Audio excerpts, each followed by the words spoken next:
Hello students. आज हम बात करने वाले हैं सेंटेंस स्ट्रक्चर्स की। डीएलएड में यूनिट 2 का ये टॉपिक है, जिसमें हम लोग सिंपल, कंपाउंड, कॉम्प्लेक्स और कंपाउंड कॉम्प्लेक्स सेंटेंसेस के बारे में पढ़ेंगे। आइए देखते हैं कि ये सेंटेंस स्ट्रक्चर्स कैसे होते हैं। लेकिन इसको जानने से पहले हम पहले जानेंगे सेंटेंस क्या होता है। हालांकि हम ये बचपन से पढ़ते आ रहे हैं सेंटेंस क्या होता है।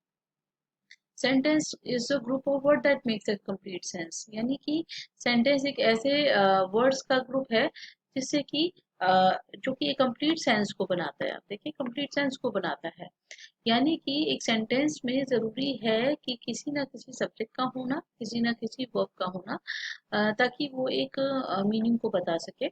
और जब हम सेंटेंस में सब्जेक्ट और वर्ब का यूज करते हैं तो डिफरेंट डिफरेंट स्ट्रक्चर्स के अकॉर्डिंग करते हैं। स्ट्रक्चर्स बेसिकली क्या है, जब हमने स्ट्रक्चर अप्रोच पढ़ा था तभी पढ़ा था। स्ट्रक्चर है pattern of words, like proper arrangements of words. Like एक सेंटेंस में subject verb object, verb subject object, इस तरह से अलग अलग पैटर्न हो सकते हैं हमारे सेंटेंस के, तो वो सब स्ट्रक्चर्स कहलाते हैं। तो यानी कि स्ट्रक्चर, किसी भी सेंटेंस का जो स्ट्रक्चर है वो क्या बताता है, उसके काइंड्स को बताता है। यानी डिफरेंट काइंड्स ऑफ सेंटेंसेस कैसे बन सकते हैं on the basis of structures. और उसी के अकॉर्डिंग हमारे एक सेंटेंस में डिफरेंट क्लॉजेस भी हो सकते हैं।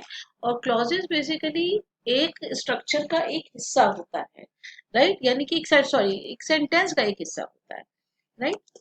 तो अभी देखते हैं क्लॉज क्या है। क्लॉज ग्रुप ऑफ वर्ड्स है जिसमें कि सब्जेक्ट भी होगा और वर्ब भी होगा। तो आप कहेंगे ये तो फिर सेंटेंस हुआ। नहीं, सब सेंटेंस में है सब्जेक्ट और वर्ब के साथ उस एक मीनिंग जो है कंप्लीट होना। लेकिन क्लॉज में जरूरी नहीं है सब्जेक्ट और वर्ब होने के बाद मीनिंग कंप्लीट भी हो। ऐसा हो सकता है कि उसका मीनिंग पूरा करने के लिए सेंटेंस के दूसरे पार्ट का यूज करना पड़े। तभी हम कहते हैं डिपेंडेंट क्लॉज या इंडिपेंडेंट क्लॉज। इंडिपेंडेंट क्लॉज एक सेंटेंस का वो हिस्सा होता है जो अपने आप में पूरा मीनिंग लिए हुए होता है। सेंटेंस के जो आधा हिस्सा है उसका मीनिंग वो अपने आप में पूरा है। यानी कि और जो डिपेंडेंट क्लॉज है वो भी ऐसा होता है जिसमें सब्जेक्ट और वर्ब तो होगा, लेकिन उसका मीनिंग पूरा नहीं होगा। उसको मीनिंग पूरा करने के लिए सेंटेंस के दूसरे पार्ट के ऊपर डिपेंड रहना पड़ता है। आइए देखते हैं कि एक सेंटेंस जो क्लॉज है वो कंप्लीट कब होता है। यानी कि when will a clause have a complete thought. तो आप कहेंगे अगर कंप्लीट थॉट है तो उसका मतलब वो सेंटेंस हो गया। हाँ बिल्कुल। अगर कि एक सेंटेंस जो है उसमें केवल एक सब्जेक्ट है, एक वर्ब है, और वो अपने आप में कंप्लीट मीनिंग को दे रहा है, तो वो एक इंडिपेंडेंट क्लॉज भी है और एक इंडिपेंडेंट सेंटेंस भी है।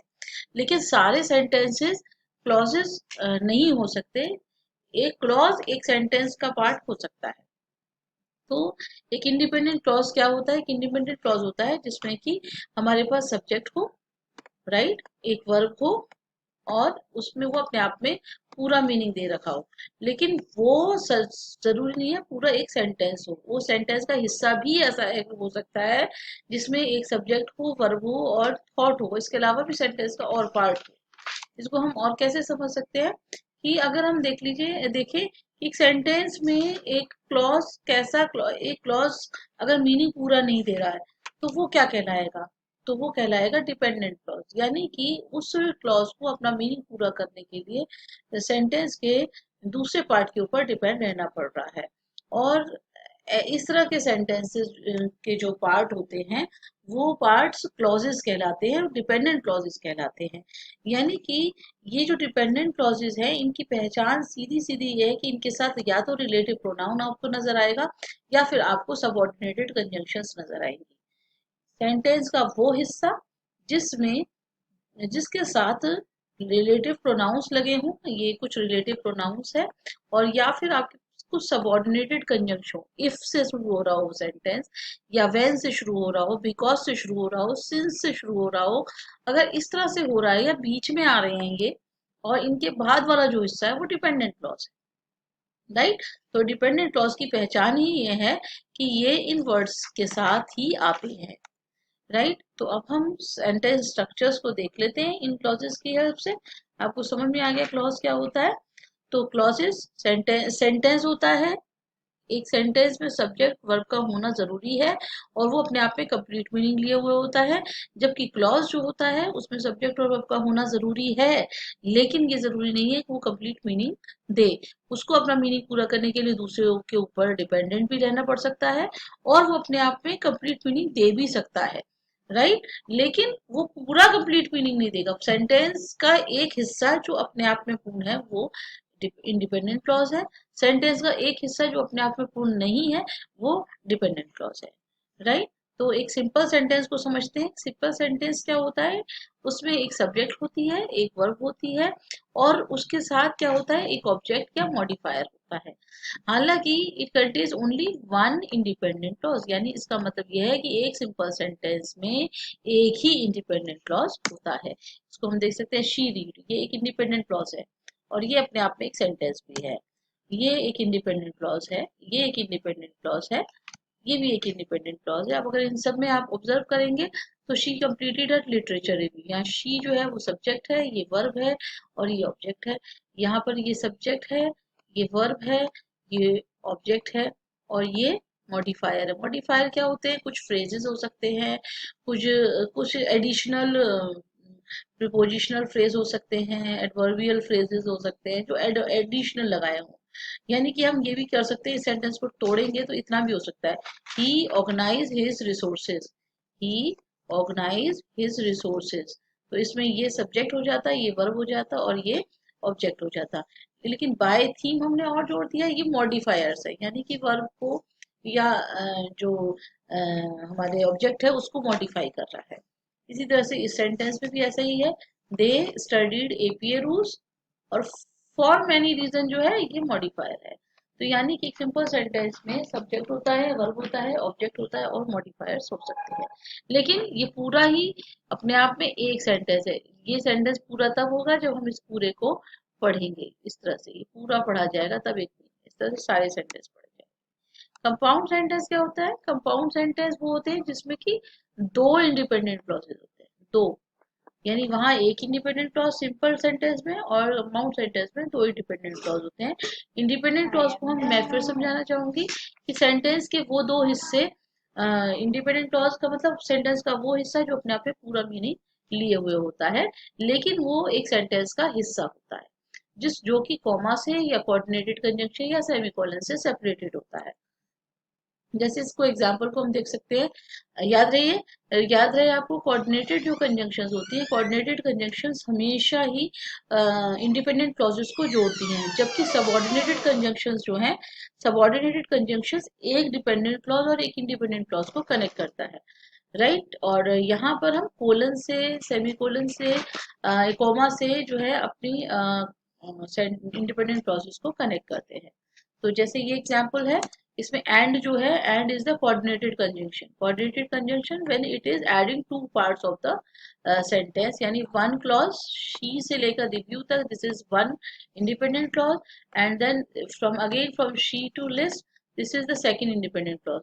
सो ये सेकंड है और ये फर्स्ट है, ये दो इंडिपेंडेंट क्लॉजेज हैं और उनको कनेक्ट कर रही है ये कोऑर्डिनेटेड कंजंक्शन एंड। इसी तरह से अगर हम यहाँ देखें तो यहाँ पर ये जो सेमी कोलन है, ये सेमी कोलन कंडक्ट कनेक्ट कर रहा है पहले इंडिपेंडेंट क्लॉज, इसको ही ऑर्गेनाइज रिसोर्सेज बाय थीम, इसको इसके साथ कनेक्ट कर रहा है, राइट। तो यहाँ पर हम समझ चुके हैं कि कंपाउंड सेंटेंसेस होते हैं जब दो इंडिपेंडेंट क्लॉजेस को कनेक्ट किया जाता है। इस तरह से नेक्स्ट भी है, इसको हम बट्स के साथ ज्वाइन कर रहे हैं, कॉमा और बट ये दो लगा रहे हैं।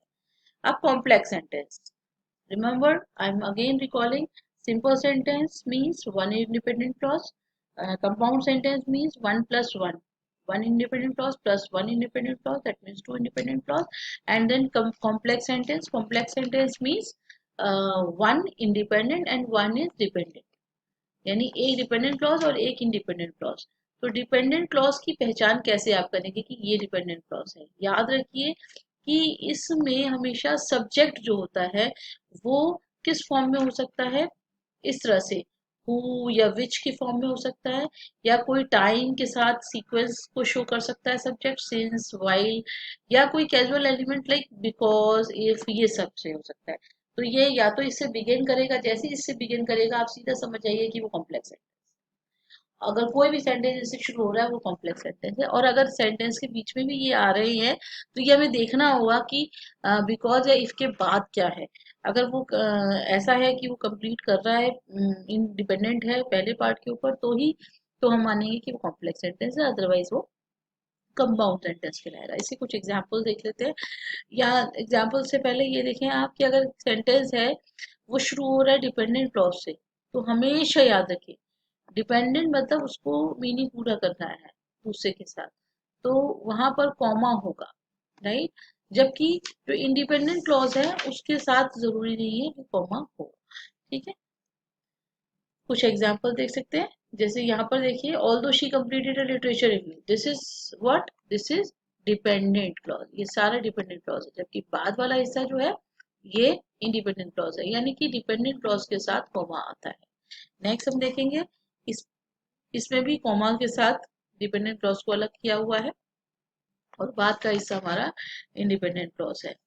नेक्स्ट देख लेते हैं, इसको हमने एस से अलग किया हुआ है, एस से अलग है। अब ये देखें, दे वर सो इंटरेस्टिंग, वो इतने इंटरेस्टिंग थे। अब लेकिन क्या, कि they studied equal rules for many years, that means जो पीछे वाला हिस्सा है यहाँ पर ये डिपेंडेंट क्लॉज है, इसको पूरा करने के लिए आगे वाले हिस्से को पढ़ना पड़ रहा है। तो आगे वाला हिस्सा क्योंकि इंडिपेंडेंट क्लॉज है तो इसलिए यहाँ कॉमा नहीं लगा है। तो जब भी कॉम्प्लेक्स सेंटेंस में एक डिपेंडेंट और एक इंडिपेंडेंट क्लॉज को कनेक्ट किया जाता है, तो अगर सेंटेंस डिपेंडेंट क्लॉज से स्टार्ट हो रहा है तो पहले क्लॉज डिपेंडेंट क्लॉज के बाद कॉमा होगा। अगर इंडिपेंडेंट क्लॉज से स्टार्ट हो रहा है तो उसके बाद कॉमा की जरूरत नहीं होती, राइट। अब हम देखते हैं कंपाउंड कॉम्प्लेक्स सेंटेंस। तो कंपाउंड सेंटेंस में फिर रिकॉल करा दूं, कंपाउंड सेंटेंस वो होते हैं जिसमें दो इंडिपेंडेंट क्लॉज होते हैं, और कॉम्प्लेक्स सेंटेंस वो होते हैं जिसमें एक डिपेंडेंट और एक इंडिपेंडेंट क्लॉज होता है।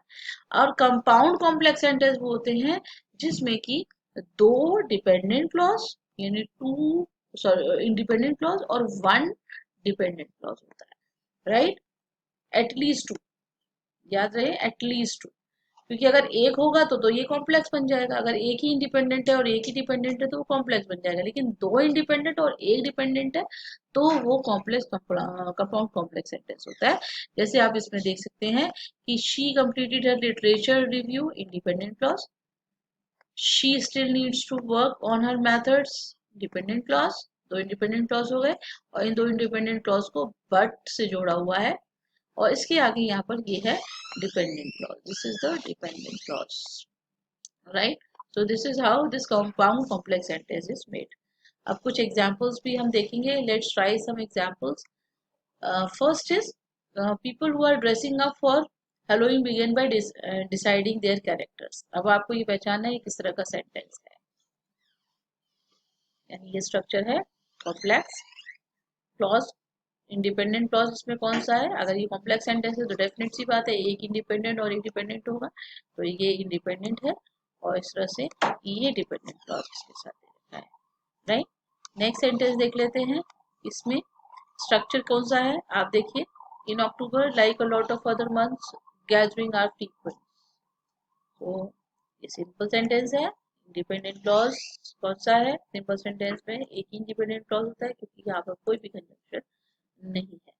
यहाँ एक सेंटेंस और देख लेते हैं, ये स्ट्रक्चर आप पहचानिए, ये देखिए सेमी कोलन से जुड़ा हुआ ये सेंटेंस है, और सेमी कोलन से कंपाउंड कॉम्प्लेक्स सेंटेंस को यहाँ पर जुड़ा हुआ है। Independent clause, this is the dependent clause, one more independent clause, this is how a compound complex sentence is made. Now let's have the last sentence. What is the structure, this compound, comma के साथ है, independent clause, ये दो independent clauses होते हैं, and this is a phrase, or we can say a modifier. So that was all about this lecture. Thank you. Thank you. Have a